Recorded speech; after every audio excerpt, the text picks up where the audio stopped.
Bonjour à tous, merci d'avoir rejoint ce webinaire. J'espère que vous nous entendez bien.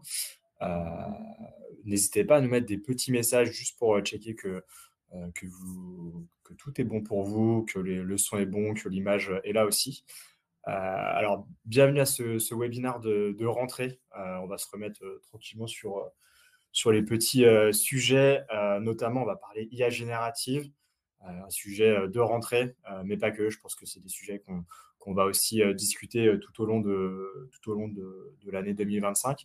Aujourd'hui, on a la chance d'avoir la présence d'Enzo, expert sur ces sujets GenAI, pas mal de réalisations chez nos clients. Et donc, je trouvais que ça faisait du sens d'inviter Enzo pour vous parler de ces sujets et aussi de vous faire une démonstration de ces outils. Alors, laissez-moi partager la présentation. Tac. Hop.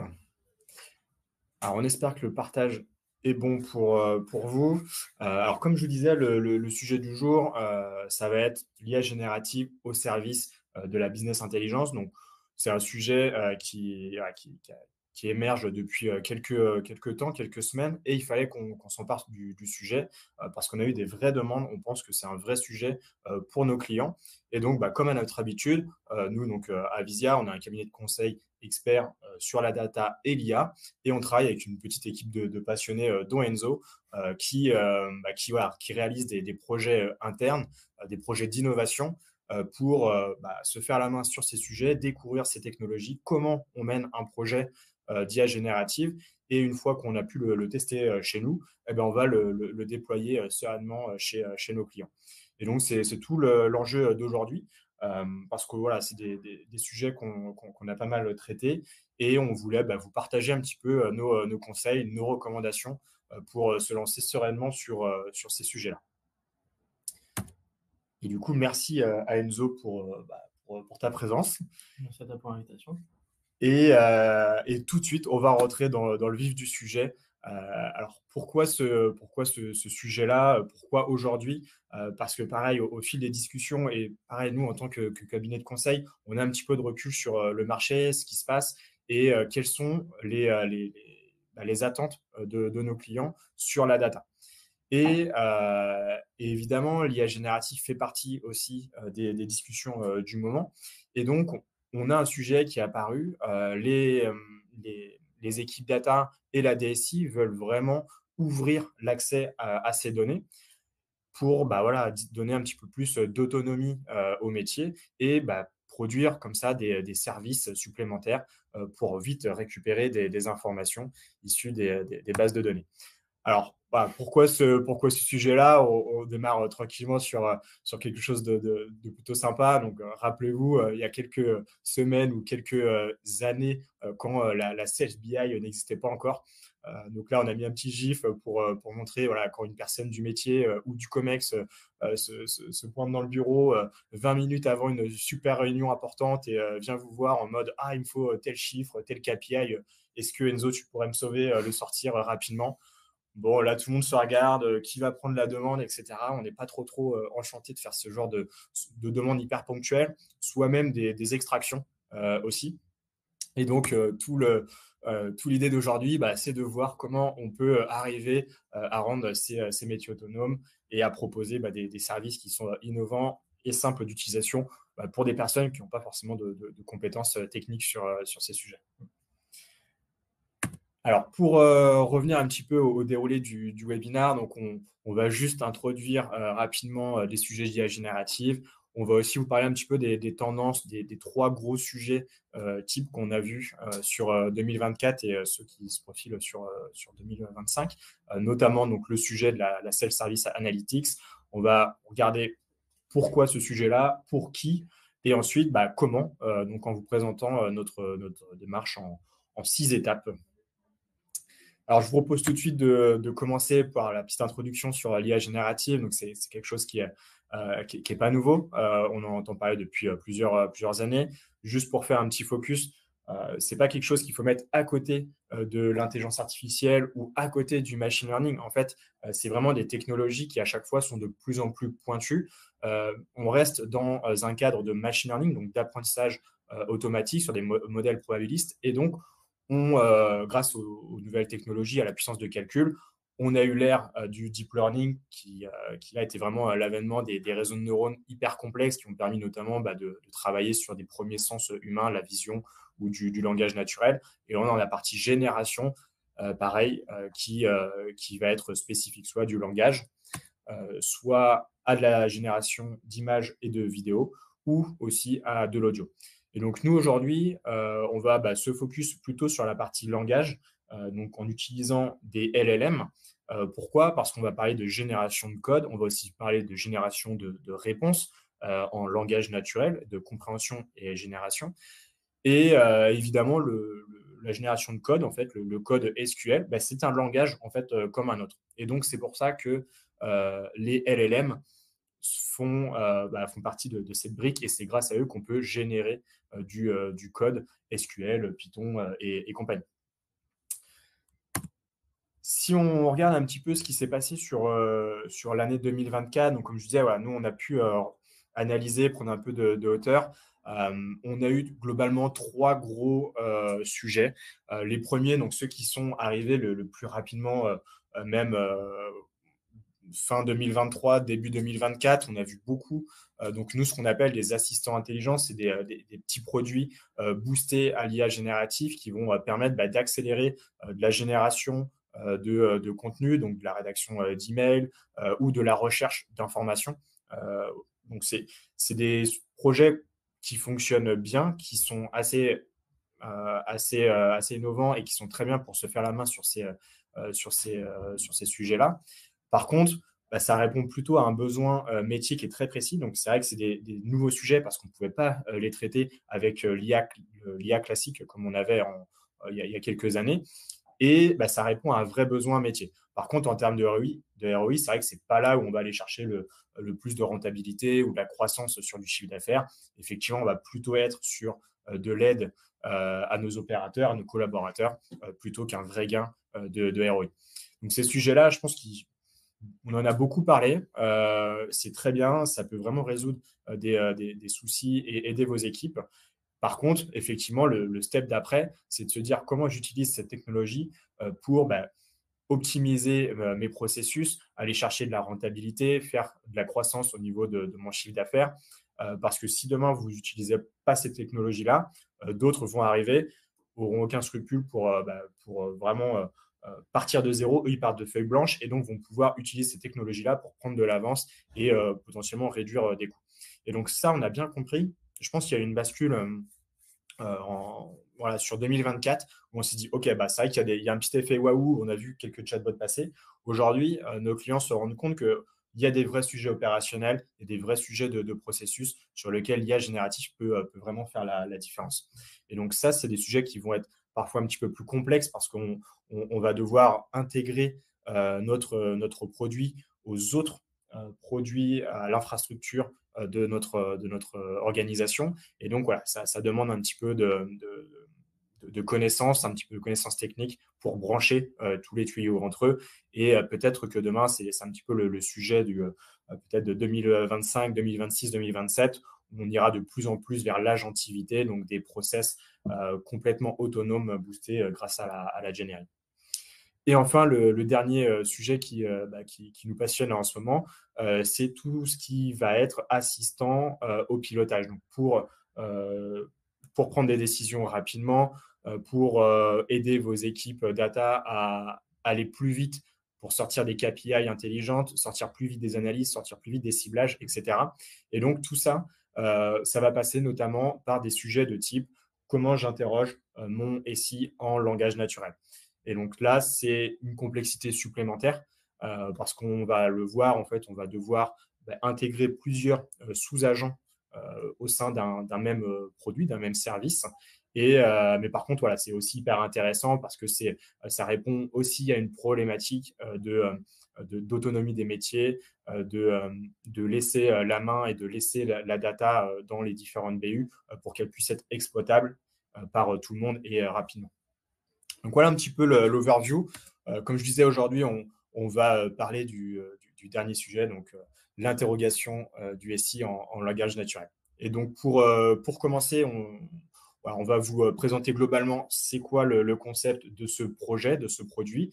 Puis ensuite, on partira tout de suite sur une petite démo pour se lancer dans le bain.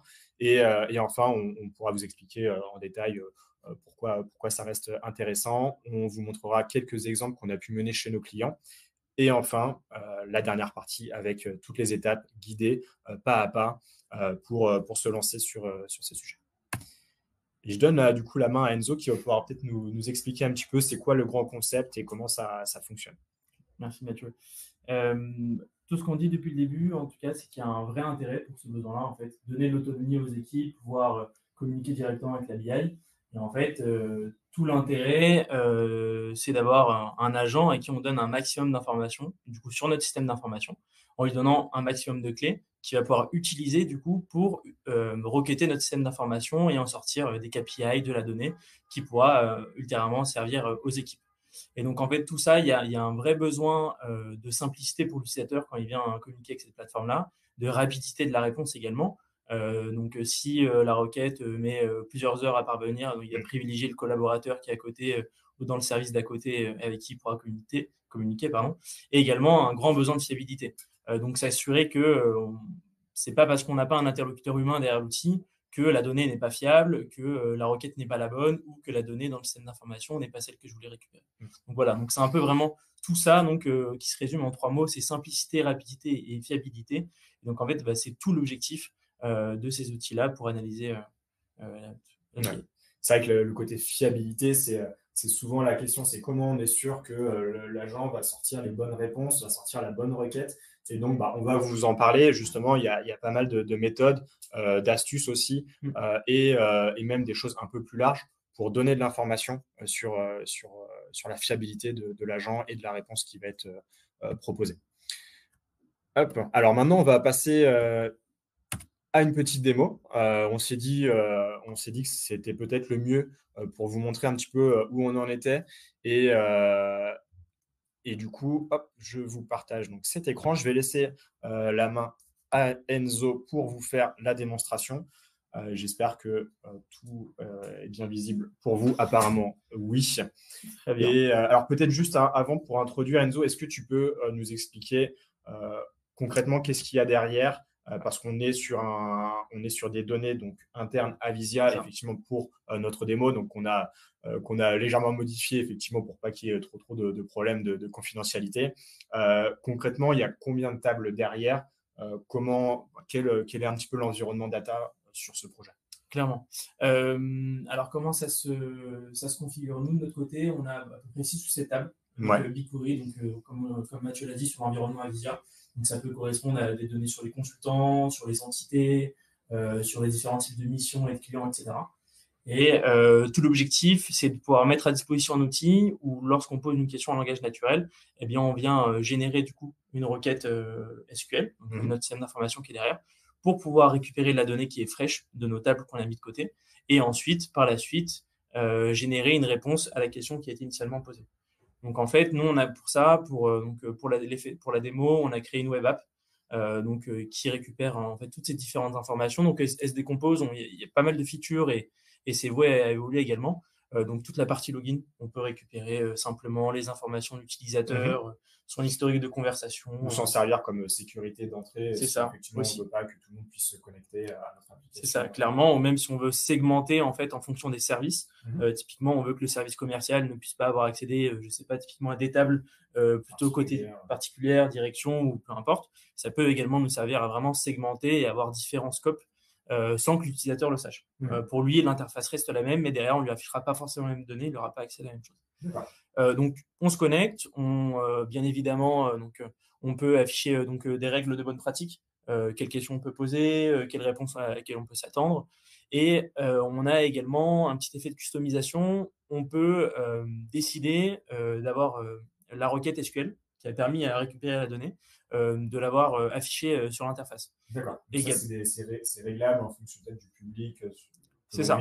Si on va discuter ou donner outil au moins du COMEX, on va peut-être pas vouloir activer ces fonctionnalités-là, etc. C'est ça, clairement. Ok. Donc, on peut montrer la requête qui a servi à requêter le système. On peut montrer la donnée fraîche qui est sortie du système sans transformation, soit sans mise en forme Mhm. pour la réponse. Ce qu'on peut également imaginer, en fait, donc là qui est désactivé pour le moment, c'est d'afficher des graphiques. Ouais. Donc, typiquement, si je demande, je sais pas, le volume de recrutement sur les X dernières années, bah, d'avoir en fait un petit bar chart où en fait on a avec les années la volumétrie de recrutement pour chaque année, etc. Ça, c'est des choses qu'on peut faire. Euh, et comme Et je pareil, de disais, manière assez intelligente, parce qu'on c'est l'a ça. fait, effectivement, on l'a mis en place chez des clients. On peut vraiment choisir d'afficher des graphiques que quand les données sont pertinentes et s'y prennent bien, quoi. C'est ça aussi. On va pas afficher un graphique pour afficher un Si seul on met nombre qu'une ou deux valeur ou des choses prénoms, comme ce genre de ça. choses, quoi. D'accord. Mais donc, comme je disais, en fait, tout l'aspect également conversation. D'accord, on peut gérer l'historique. On pourra aussi mettre, je crois, pour une prochaine version, des favoris, si on a souvent les mêmes questions, si on veut voir la réponse qu'on a eue il y a quelques jours, par exemple.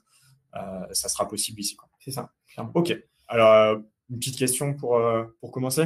Petite question, donc on peut également imaginer un bouton qui permet d'afficher des questions qui sont régulièrement posées ou qui ont été d'ores et déjà validées ou qui ont été Ok. utilisées pour Pour pas que pour l'utilisateur l'outil. il parte avec une feuille blanche et Voilà, dire c'est ah, ça. waouh, ok, c'est quoi le produit, qu'est-ce que je dois poser comme question. En fait, on aide un Clairement. petit peu On peut un peu le l'utilisateur, guider, on peut mais customiser tout ça. mais c'est pas du tout un frein. L'utilisateur peut aussi écrire ce qu'il veut, quoi. C'est ça, Ok. clairement. Bah écoute, Donc là, très bien. Donc on a différentes questions. On peut lui demander typiquement le nombre de consultants par agence. d'accord. Donc euh, Lui, ce qu'il fait derrière, c'est qu'il récupère le texte. Donc combien y a-t-il de consultants par agence?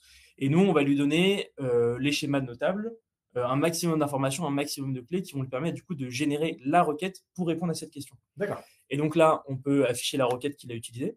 Donc ça, c'est la requête qu'il a générée en fait. On a Et déjà le résultat en langage naturel qui s'affichait. ouais, Puis on a la on vient juste- possibilité d'ouvrir c'est ça. la validation de la requête. Donc si on a affaire à des data analystes, par exemple, ou des personnes qui s'y connaissent un petit peu en base de données, on a la possibilité d'afficher le code généré. Ça peut même Ok. de copier, de le garder de côté. Donc clairement, on peut l'afficher. On peut afficher également la donnée qu'il a utilisée pour générer cette réponse. D'accord. Ah. On a un petit souci. Très bien. Donc là, on voit très bien la donnée. On Donc, ce qui est peut. intéressant, c'est qu'on a une réponse en langage naturel qui nous donne un total. Et par contre, on peut récupérer un tableau associé. C'est Et ça. donc, ça, c'est effectivement, c'est assez chouette et ça peut peut-être permettre de rapidement faire des graphiques ensuite sur un Excel ou des choses comme ça. Clairement, on peut filtrer, on peut visualiser, on peut télécharger la donnée. Et donc, on a, comme on le disait, la réponse au langage naturel qui nous dit qu'il y a 179 consultants. D'accord. On peut également imaginer donc différentes choses. On peut, dans certains cas, afficher également le coût de la requête. Oui. On est dans un cas où on utilise des API, donc en fait, le service nous est facturé. Donc, ça permet d'avoir une bonne vue sur est-ce que ça coûte, combien ça coûte. Donc là, ça coûte vraiment pas grand-chose. Vraiment pas grand-chose. Même pas un centime. Même pas un centime. Ouais. On en est loin, quoi. Okay. Et on peut également afficher ce qu'on pourrait appeler donc des scores de confidence. À quel point on est sûr que la réponse fournie par l'interface est la bonne, à quel point il faudrait peut-être qu'un humain ou quelqu'un de l'équipe data vienne vérifier ce qui se passe. D'accord. Voilà. On en reparlera tout à l'heure de cet indicateur. Là, ici, on l'a modélisé donc avec le 0,5, on a mis une valeur par défaut juste pour vous dire que voilà, c'est quelque chose qui est possible.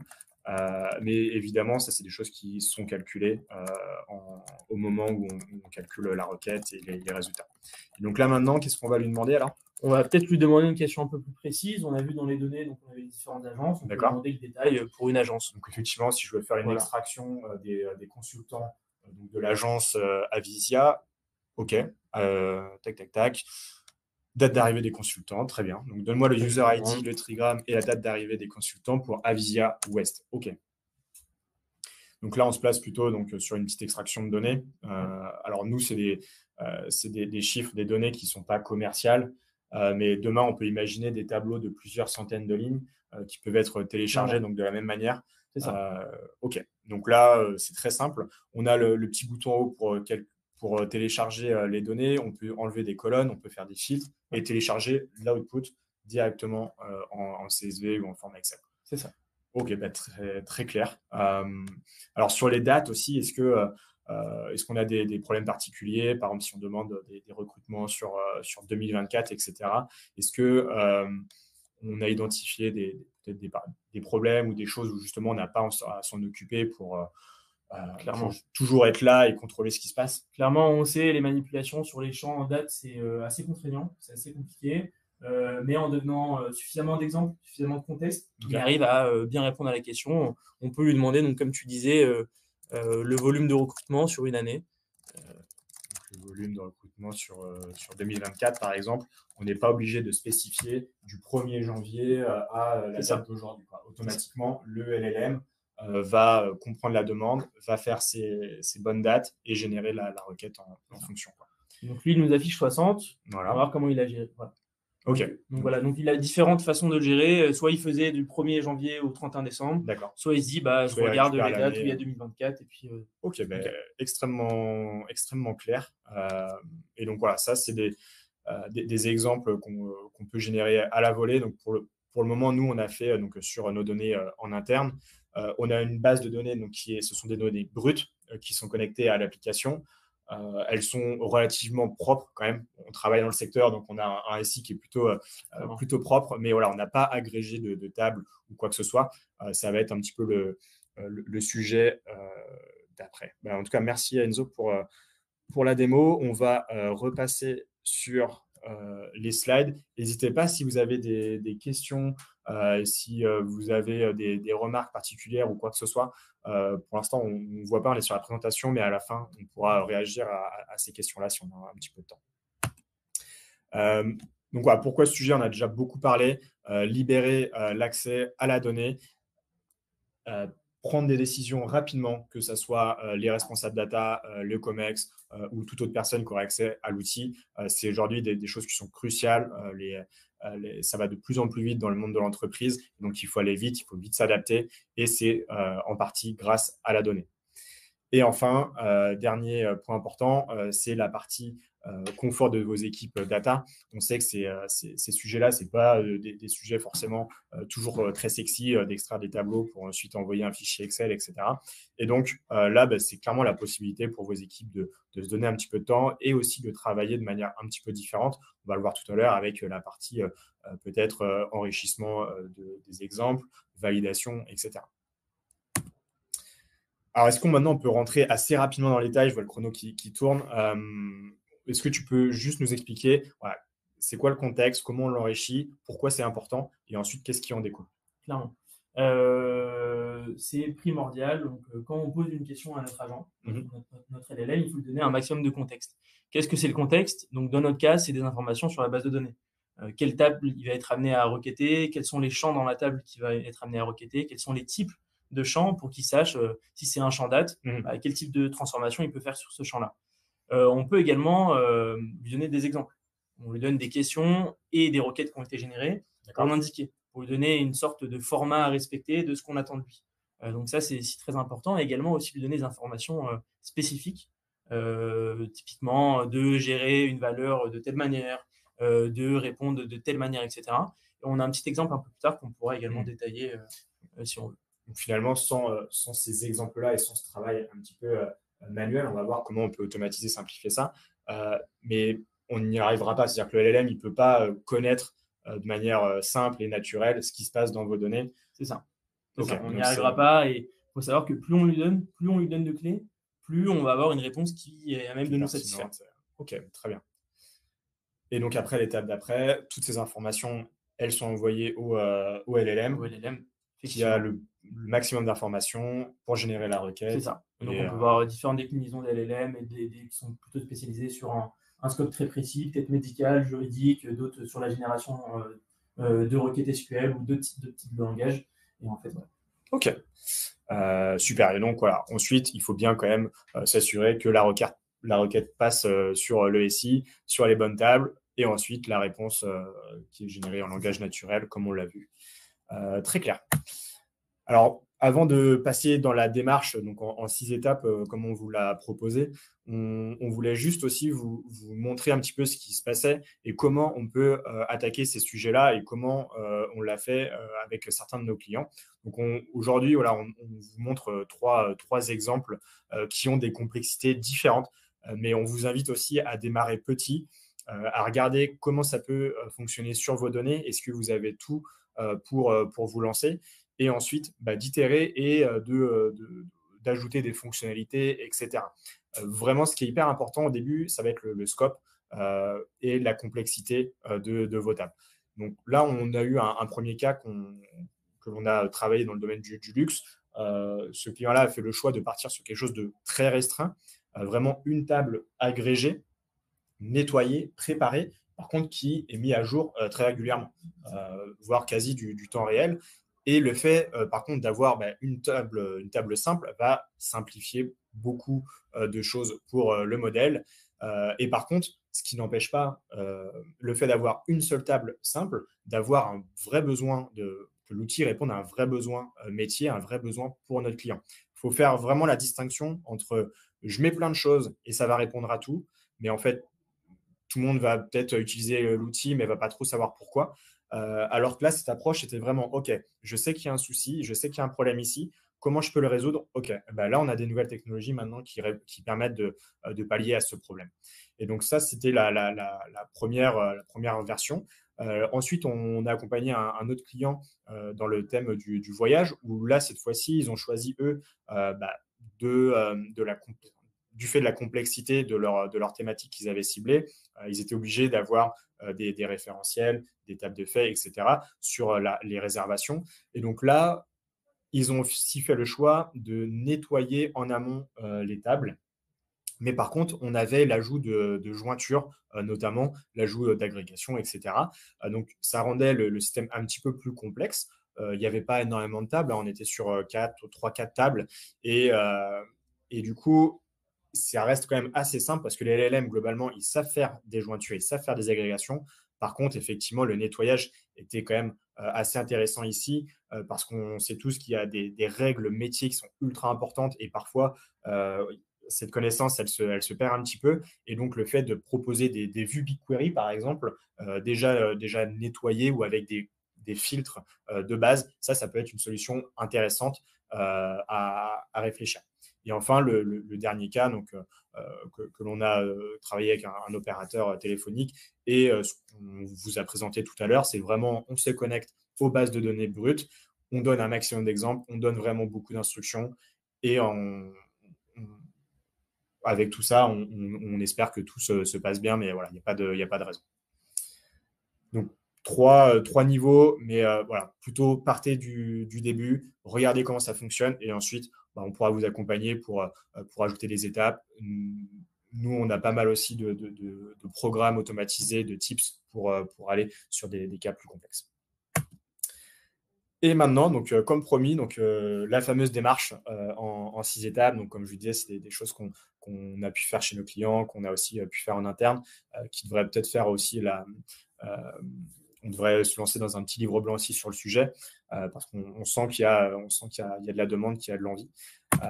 La première étape sur, comme tous les sujets, on va dire, data, IA, il faut définir ce qu'on veut, où on va et pour qui. Donc typiquement, comme je disais tout à l'heure, le meilleur premier sujet, c'est celui qui va vous parler, c'est celui qui va répondre à un besoin interne chez vous, qui va vraiment faciliter aussi la vie à des personnes chez vous. Et donc, il faut par contre partir plus petit, se dire, OK, c'est quoi mon périmètre visé en fonction du besoin du métier? Est-ce que je sais, moi, les questions que le métier va poser? Généralement, c'est peut-être une fausse idée. Donc, dans ce cas-là, c'est bien d'aller voir directement les interlocuteurs, de leur demander eux-mêmes quels sont un petit peu les KPI que vous allez demander, quelles sont les questions que vous allez demander à l'outil, un peu la fenêtre de temps aussi de données qu'on va mettre à disposition sur le produit. Et, et après, nous, on va lui dire aussi, OK, peut-être que ça, on va pouvoir le faire, ça, on va pas pouvoir le faire tout de suite. Et on va itérer aussi. Il faut aussi un petit peu savoir réduire le périmètre pour commencer sereinement et ensuite l'élargir. Une fois qu'on s'est dit, OK, on est aligné avec le métier, on pense qu'on peut y aller, qu'on a tous les éléments pour y arriver, on va regarder, on va commencer à produire des éléments, donc un espèce de cahier des charges avec tout ce qu'on va attendre en fonctionnalité, sur quelle plateforme on va travailler, est-ce que je vais aller créer une web application, qu'est-ce que j'aimerais, moi, en tant qu'utilisateur, pour mon produit.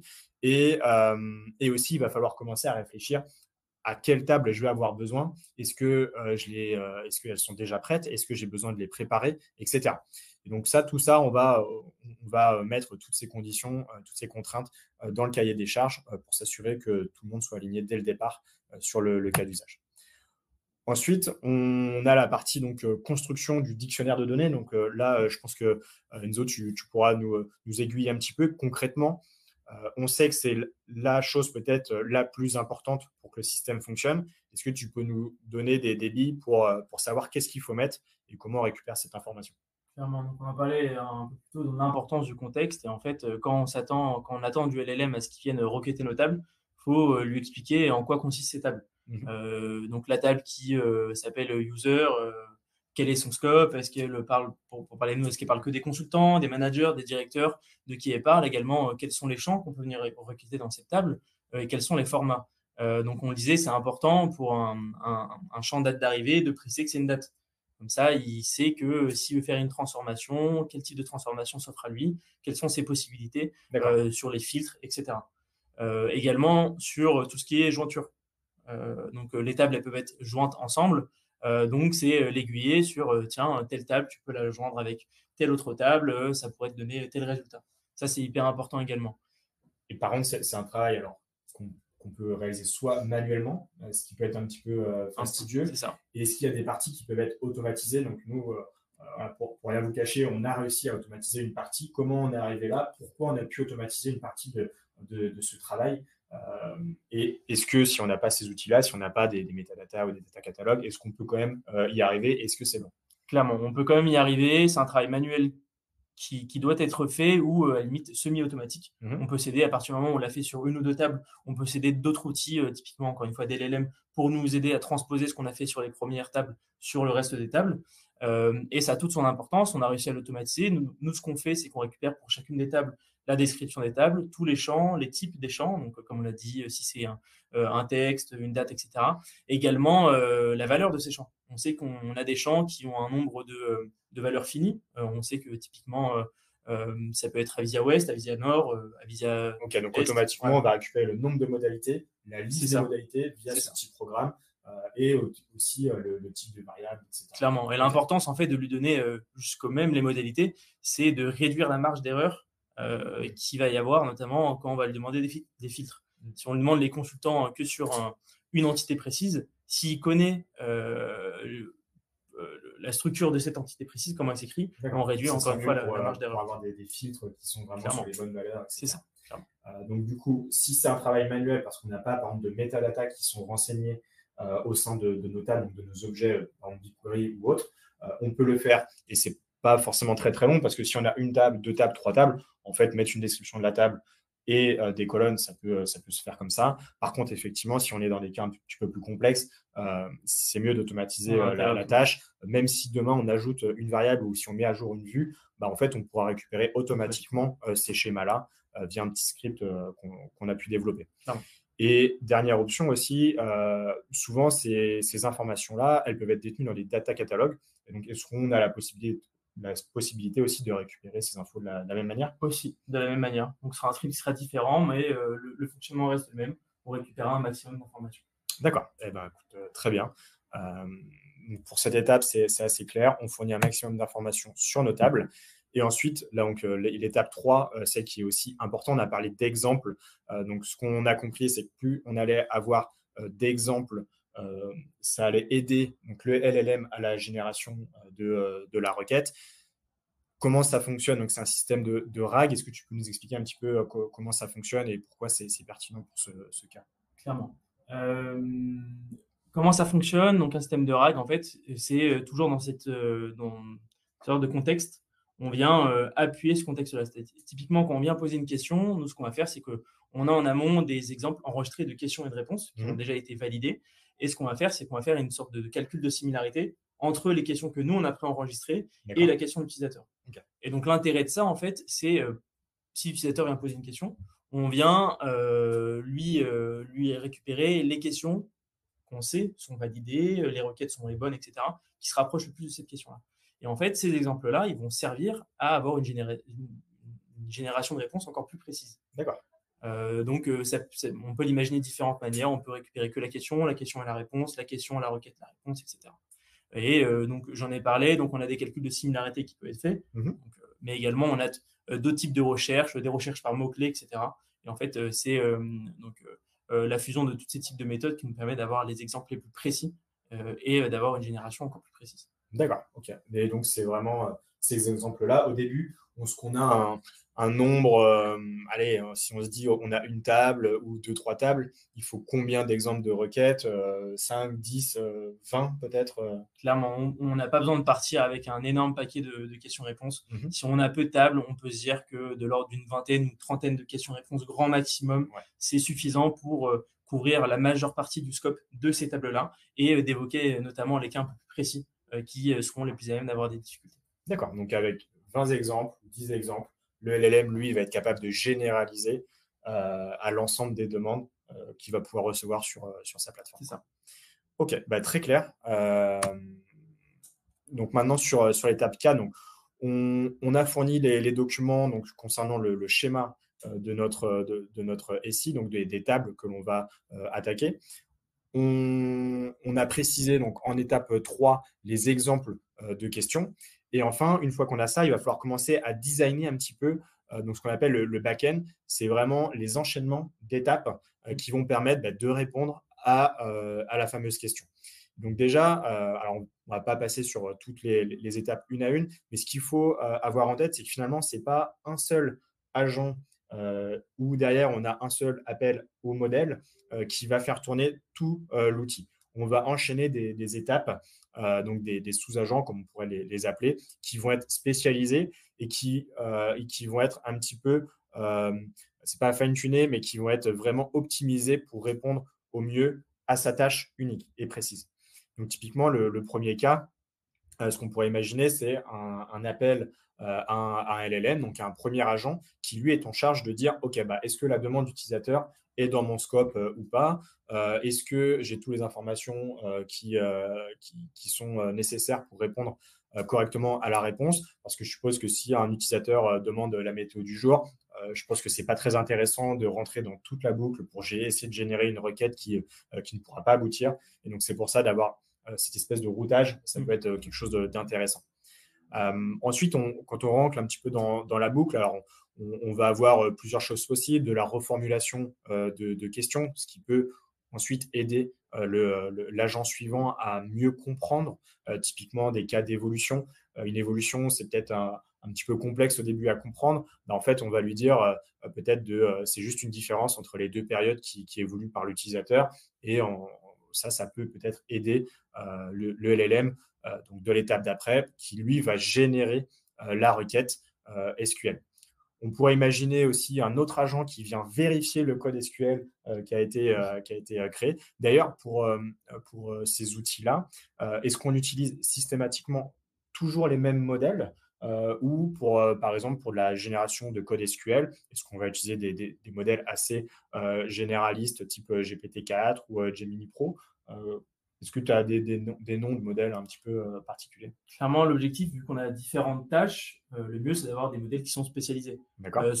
Et également qui sont plus petits ou plus gros, parce que si le modèle est plus petit, il va coûter moins, etc. Donc, il y a vraiment cet aspect-là aussi à prendre en compte. Donc, si on lui demande une petite question, de savoir si la question a déjà été traitée ou pas, ou s'il manque des informations, on ne va pas aller sur un modèle hyper volumineux, hyper généraliste. On va essayer de viser un petit modèle qui pourra nous permettre de répondre à cette question-là. Sur des questions un peu plus spécifiques de l'ordre de la génération de requêtes SQL, on a également des modèles spécifiques, soit qu'on peut retrouver donc, chez des éditeurs comme Google ou également des modèles open source. En open source, ok. C'est ça, clairement. Donc, on a des modèles qui sont spécialisés sur des infrastructures donc, qui sont ouvertes, donc, comme des modèles Llama ou d'autres, pour citer que des FOG SQL Coder. Donc, c'est vraiment des modèles qui ont été entraînés spécifiquement sur la génération de requêtes SQL et donc, en fait, qui offrent les meilleurs résultats aujourd'hui. Et pour héberger, si on parle d'open source, il faut héberger ces modèles-là sur son environnement. Ça nécessite des gros GPU, des grosses ressources, ou non, on ne parle pas des modèles de GPT-4, on ne va pas essayer d'héberger un GPT-4 chez nous, quoi. Non, c'est pas si compliqué que ça. Surtout qu'avec le temps, on arrive à avoir des modèles toujours aussi spécifiques, mais qui sont moins volumineux, qui demandent encore moins de ressources. Et donc, il faudrait bien évidemment un GPU. Au minimum. Au minimum, un GPU, pas forcément le plus grand, mais minimum un GPU pour pouvoir faire tourner ce modèle-là qu'on hébergera chez nous. D'accord. Et donc la question se pose, est-ce qu'on prend un modèle open source ou est-ce qu'on vient requêter dans l'API? En fait, tout dépend du besoin et à quel point on vient requêter la solution. Si on a 1 ou 2 requêtes par jour, on n'a vraiment pas le cas dans lequel on peut héberger un modèle chez nous. Ouais. On va privilégier les API. Alors qu'effectivement, si on sait qu'on va avoir des appels en continu toute la journée et même plusieurs milliers de fois par jour, bah là, effectivement, peut-être qu'un GPU pourrait Clairement. faire sens et nous permettrait d'avoir un modèle qui est spécialisé là-dessus. Ok, très, très clair. Et donc, la dernière étape, une fois que la requête est générée, on va faire appel à un nouveau modèle pour générer soit du langage naturel, soit du code, soit du code Python, par exemple, pour de la génération de graphiques. Ou ce qu'on a aussi imaginé, potentiellement, c'est venir coupler cette réponse pour proposer des liens de dashboard existants chez vous. Plutôt que renvoyer, désolé, je n'ai pas la réponse. Alors peut-être qu'on n'a pas la réponse, mais on peut renvoyer l'utilisateur vers autre chose. Une fois qu'on a ça, on va pouvoir passer à l'étape d'après, donc la conception des prompts. Donc là, on a designé la solution, on a des banques de questions, réponses, etc. Comment maintenant on structure, on va dire, on développe l'organe de tout ça? Alors, on a différentes possibilités. Donc, on peut, donc, ce qu'on appelle le role system, donc c'est vraiment expliquer la tâche que l'LM va devoir répondre. Donc, lui dire, il faut générer une requête pour répondre à cette question-là. En fait, l'objectif des prompts, c'est vraiment de segmenter un maximum d'informations et encore une fois, lui donner un maximum de contexte. On a la possibilité de lui donner des instructions. On peut lui donner la possibilité, typiquement, si on vient de lui demander un KPI très précis, sans forcément de réponse, donc donne-moi encore une fois la volumétrie sur 2024, eh bien on va le forcer juste à répondre avec le chiffre qui est attendu et pas une phrase.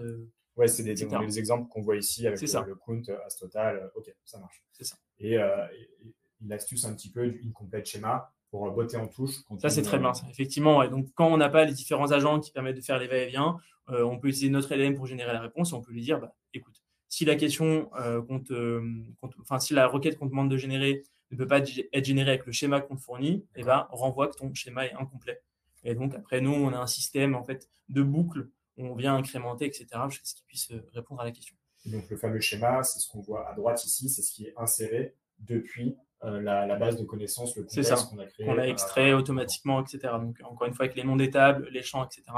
Idem pour les exemples, je suppose, ça, c'est des choses qui sont injectées et récupérées du système de RAG. Encore une fois, c'est ça, injecter, récupérer du système de RAG et donc qui permettent encore une fois de préciser tout le contexte. Ok.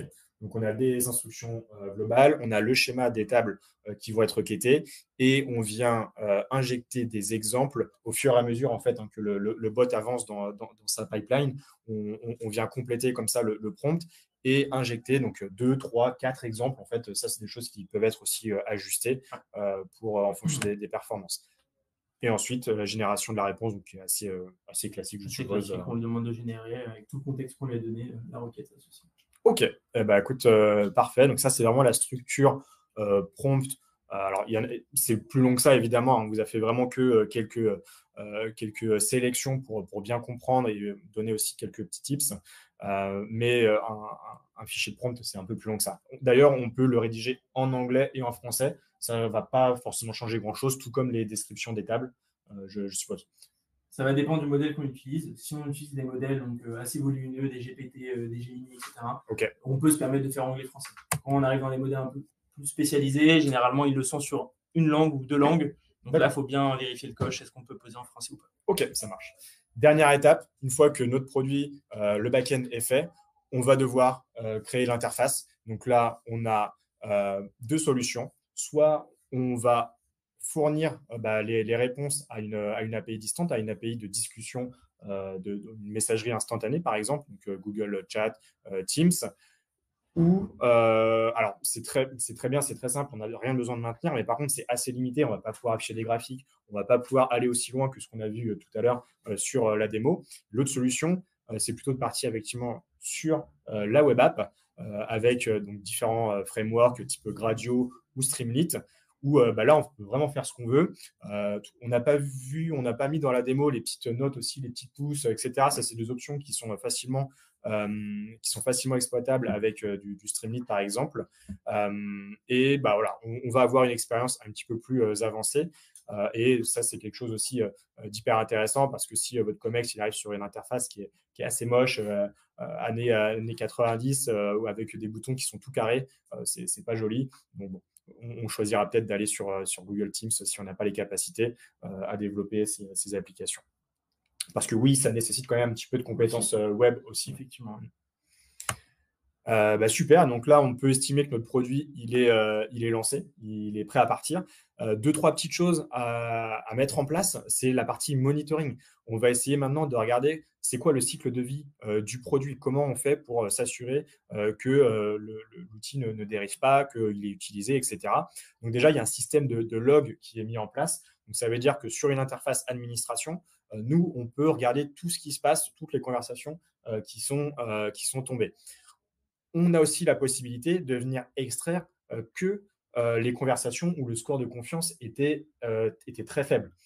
Ça va nous permettre de se dire, ah ok, je vais directement droit au but. Là, l'agent, il était peut-être pas trop sûr de lui. J'ai averti l'utilisateur avec ce score de confiance et après, c'est à moi de m'en charger. Donc tout ça, ça va se faire via une petite interface de monitoring. Est-ce que très, très rapidement, tu peux nous parler de comment on calcule ce score de confiance? C'est quoi les 2-3 règles de base pour faire ça? On a différentes possibilités. Une approche assez simple, c'est de venir estimer la complexité de la requête. Si Ok. l'utilisateur demande une question où il faut faire beaucoup de filtres, il faut faire des jointures, il faut manipuler des dates, il faut manipuler pardon, des partitions, ce genre de choses qu'on connaît, et ben, à ce moment-là, on va avoir un score de complexité qui est élevé. Et plus la complexité est élevée, plus on peut se dire que la confiance va être réduite. Ok, on augmente les risques d'erreur, C'est ça. donc on avertit l'utilisateur. C'est ça, Ok. clairement. Donc, on lui dit de prendre ça avec des pincettes. On a également d'autres méthodes. On peut utiliser des LLM. On peut, encore une fois, venir lui donner du contexte, lui donner des exemples qu'on sait qu'on a estimés donc humainement avec un score de confiance. Et en se basant sur ces exemples-là, en lui donnant un nouvel exemple, il va pouvoir donner un nouveau score de confiance. Très clair. Et donc voilà, après ce score de confiance, il est exploitable par les utilisateurs pour se dire ah ok, bah, là on a mis un petit warning. Et ensuite, il est exploitable par les personnes qui vont monitorer l'outil, qui vont le faire évoluer tout au long de son cycle de vie. Parce qu'une fois qu'on a identifié ces requêtes, ou en tout cas ces demandes à problème, on va les valider et avec un bouton, on va pouvoir les réinjecter dans le système d'exemple, donc dans le système de règles. Comme ça, dès qu'on aura une nouvelle question un peu similaire, eh bien, le score de confiance va réaugmenter parce qu'on aura des requêtes qui vont être relativement proches de la nouvelle demande. Clairement. Eh ben, super, on en a fini pour la démarche. Alors, moi, je voulais terminer un petit peu sur cet outil-là. Donc, on a vu que ça pouvait répondre de manière très simple à des demandes. On pouvait faire des extractions de tableaux. Et finalement, je me dis qu'une fois que ce travail-là il est fait, de recensement des tables, des variables, etc., on peut aller encore plus loin. En fait, on peut trouver des usages dérivés. Typiquement, on pourrait mettre cet outil-là à la main de data analystes qui arrivent dans les équipes, qui n'ont pas forcément tout le contexte et l'historique de la marque. Et donc, eux viendraient piocher, tiens, où est-ce que je peux aller chercher la variable Intel, propose-moi une requête pour faire tel type de demande, etc. Donc ça, c'est un premier usage. Ensuite, on aurait aussi la possibilité potentiellement de faire des analyses de profil. Donc, on sait que côté data analyst, il y a beaucoup de profiling qui sont faites. Et finalement, les codes sont généralement assez similaires. Ce sont les mêmes structures, on compare deux populations, les filtres vont changer. Et donc, on pourrait aller plus loin et utiliser cet outil pour du profiling, voire même, vu qu'on a la capacité d'extraire des listes, brancher, donc, alors, soit récupérer des listes de clients à cibler. Typiquement, je veux envoyer un email de bienvenue à tous mes nouveaux clients. On a vu qu'on pouvait le faire via l'outil. On télécharge les données ou alors on le branche directement à un outil CRM. Donc ça fait partie des usages un petit peu sympas, un petit peu waouh qu'on pourrait imaginer pour la suite. On va tester tout ça, on vous tiendra au courant si ça aboutit et puis n'hésitez pas à nous en parler. Pour terminer, 3 choses à retenir pour se lancer sereinement. Donc déjà, d'une, validez bien que vous avez tous les prérequis un petit peu techniques, que vous avez, comme disait Enzo, un SI qui est rapide et fiable. Donc typiquement, si vous êtes sur des solutions cloud, ça va aller, il n'y aura pas trop de problèmes. Sinon, il faut s'assurer que les tables, elles soient aussi diminuées en termes de volumétrie pour que ça aille vite. Vérifiez aussi que vous avez bien accès à des LLM ou que vous avez des ressources, des ressources pour héberger ces modèles-là. Et idéalement, si on a déjà des bibliothèques de requêtes, ça peut être un gros plus. Le deuxième point, c'est vraiment le cas d'usage. Partez sur un cas d'usage qui parle, partez sur un cas d'usage qui est facile et qui va servir à vos équipes. Et regardez aussi en fonction de votre maturité data et AI pour ne pas partir sur des sujets trop complexes. Et enfin, une fois qu'on a identifié, qu'on s'est assuré que tout était bon, on n'a plus qu'à former et accompagner ces équipes, alors ces équipes techniques pour le développement de l'outil, et accompagner les équipes métiers qui, eux, vont utiliser ce formidable outil que vous allez pouvoir leur mettre à disposition. On en a fini pour ce matin. On va vous envoyer un petit sondage pour savoir si c'est des sujets qui, déjà, n'hésitez pas à mettre des réactions sur la conversation. On va vous envoyer un petit sondage aussi pour savoir si c'est des choses que vous aimeriez discuter avec nous pour potentiellement vous lancer sur ces sujets-là. Et puis, on sera ravis d'échanger avec vous sur ces sujets-là. Alors, on a des questions. Tac, tac, tac. Est-ce qu'on peut la voir? Chat participant. Alors, dictionnaire de données. Bonjour, est-il possible de s'appuyer sur des informations stockées dans une plateforme de connaissance de données et de gouvernance de données? Donc là, typiquement, je pense que la personne fait référence à un data catalogue. Donc, c'est des choses qui sont possibles, hein, tout à fait. Nous, on a utilisé donc les métadatas de BigQuery pour ce cas d'usage. Typiquement, on est en train de travailler avec des solutions de data cataloging pour exploiter leurs API et qu'eux aussi puissent nous mettre à disposition des API qui soient simples pour extraire ces bonnes informations. Mais dans tous les cas, si la donnée elle existe sur ces systèmes en fait, de data catalogue, oui, il n'y a pas de problème. On peut les récupérer. Il y a toujours des API qui sont en place. Et même si cette information, elle est disponible dans d'autres systèmes, ou même si elle est déjà, on va dire, rédigée dans un Google Doc ou des choses comme ça, c'est déjà des choses qui vont pouvoir être utilisées et qui vont simplifier un petit peu les démarches. Merci à tous. Alors, il y a beaucoup de messages dans le chat. Et on est bon normalement en termes de questions. On a déjà beaucoup débordé, mais c'est un sujet qui est passionnant. N'hésitez pas à venir nous contacter. Donc, Avisia, on est présent sur tout le territoire français, à Lyon, donc à Paris, à Lille, à Bordeaux, à Nantes, etc. On a des experts qui savent travailler sur ces sujets-là et qui seront ravis d'en discuter avec vous. Bonne fin de journée et encore merci Enzo. Merci Mathieu, bonne fin de journée. À plus tard.